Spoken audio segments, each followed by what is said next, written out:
E aí, pessoal, tudo bem? Vamos lá, maravilhas e maravilhas, estudar um pouquinho mais de estatística, hoje com gráficos de barras, gráficos de colunas e alguns outros gráficos também, tá?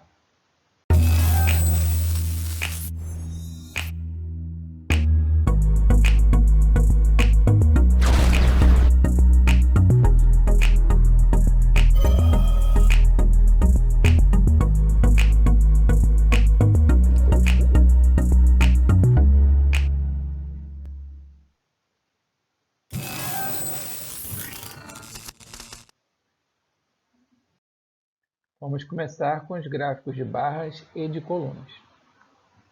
Tanto faz se é barra ou se é coluna, o importante é que eles vão ser feitos através de uma representação com retângulos. E esses retângulos têm sempre a mesma largura, só o comprimento que vai variar, tanto na horizontal quanto na vertical, para indicar as frequências, porque isso permite que a gente compare as frequências.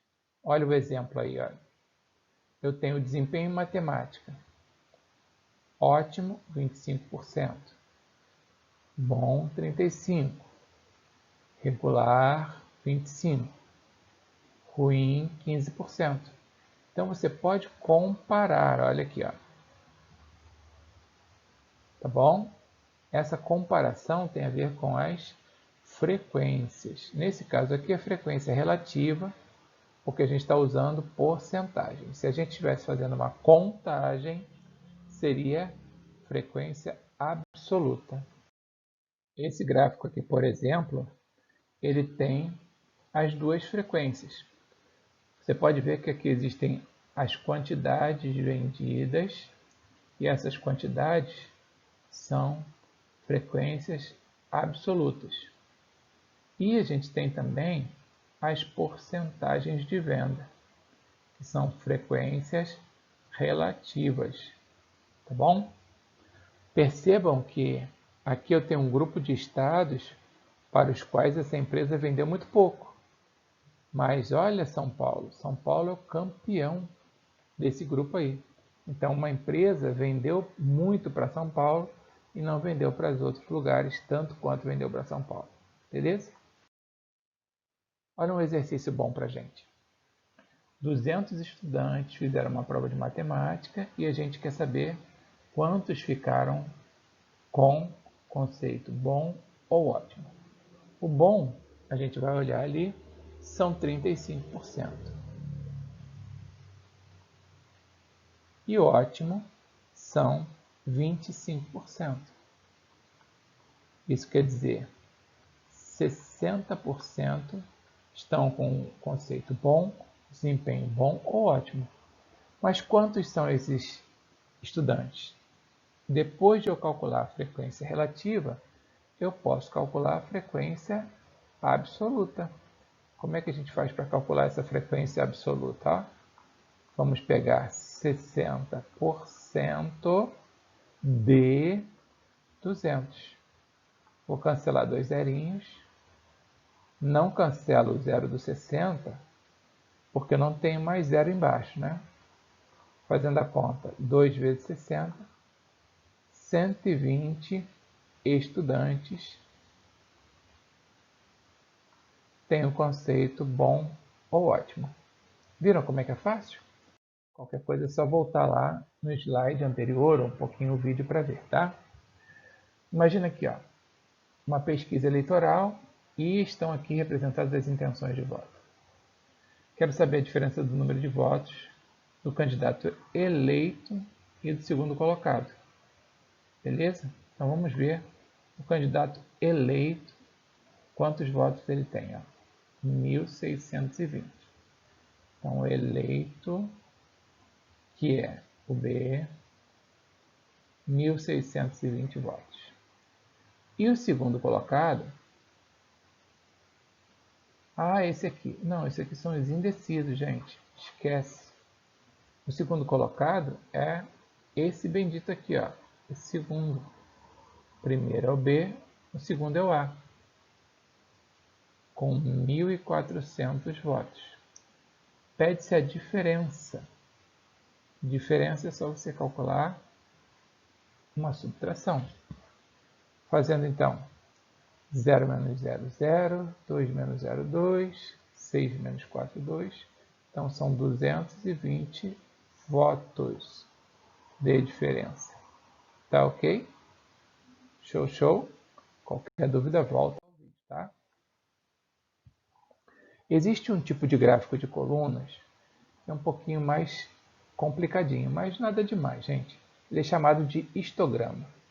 Por quê? Imagine que você vai pegar as alturas de 1000 pessoas. É muito difícil ter duas pessoas com a mesma altura exatamente. Então a gente vai fazer grupos. Eu fiz um exemplo com grupos variando de 10 em 10 centímetros de altura. Você poderia fazer, digamos, variando de 5 em 5 centímetros. Quando a gente faz uma pesquisa a respeito da renda das pessoas, não dá para fazer de 10 em 10 reais a diferença de salário de uma pessoa para outra. Então a gente faz de tantos até tantos salários mínimos. Vocês já devem ter visto esse tipo de pesquisa, né?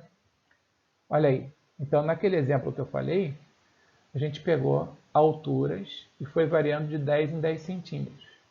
Reparem que a gente fez classes, ou seja, fez subgrupos, e essas classes têm sempre o mesmo intervalo, ó, de 10 em 10 centímetros.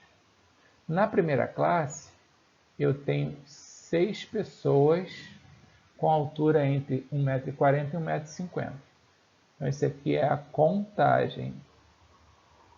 A contagem é a frequência absoluta.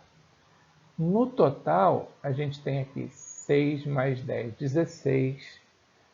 16 mais 12, 28. 28 com 8, 36. Com 4 são 40 pessoas. Dessas 40, 6 estão na primeira classe.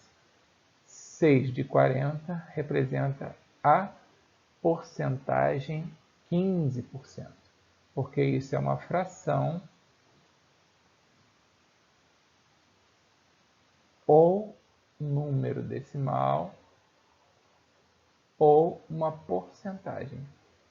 A gente opta geralmente pela porcentagem porque é o comum do dia a dia, tá bom?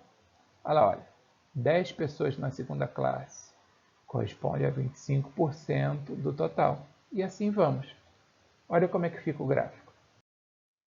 Tanto posso fazer o gráfico com a frequência absoluta, quanto posso fazer com a frequência relativa.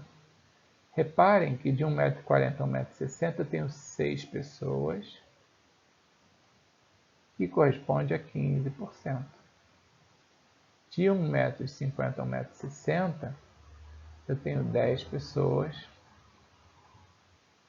e 10 pessoas correspondem a 25%. Então, tanto faz um gráfico ou outro. Eles têm o mesmo sentido, têm a mesma representação. Só que, dependendo do número que você tenha, fica impraticável colocar todos os números aqui no eixo vertical. É melhor colocar porcentagem. Tá bom?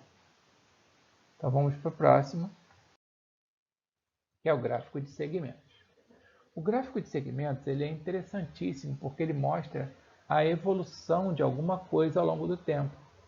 Vocês já devem ter visto aquelas pesquisas de intenção de voto, como é que está evoluindo um certo problema, né?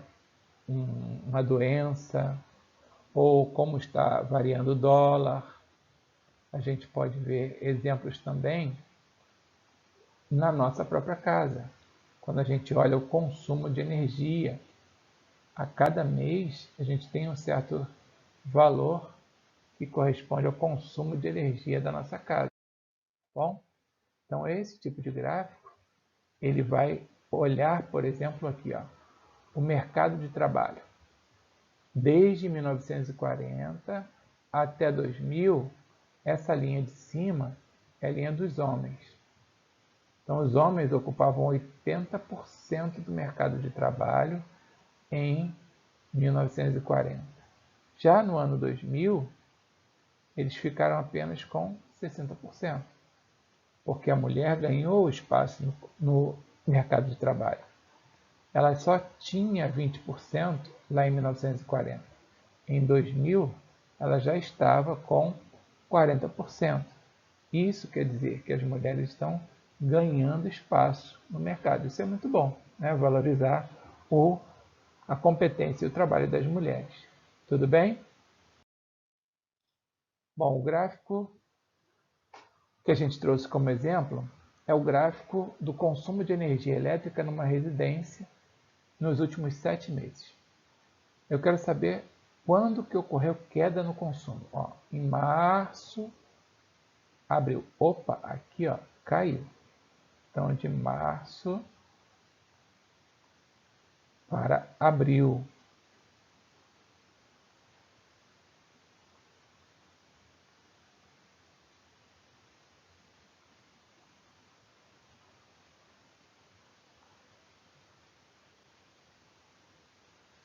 Ah, mas foi só isso, professor? Não. Olha outra queda aqui, ó. De julho para agosto.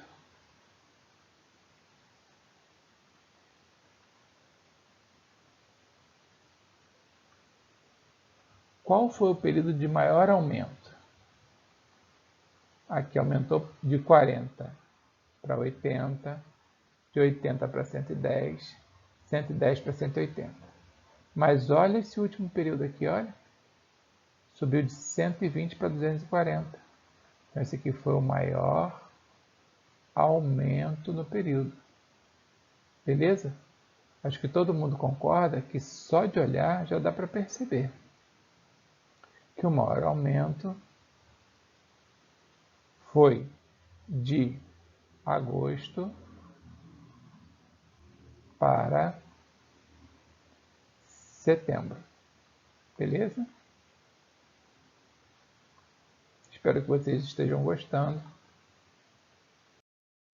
Não se esqueçam de colocar o seu like, se inscrever no canal e ativar o sininho. Obrigado, até a próxima.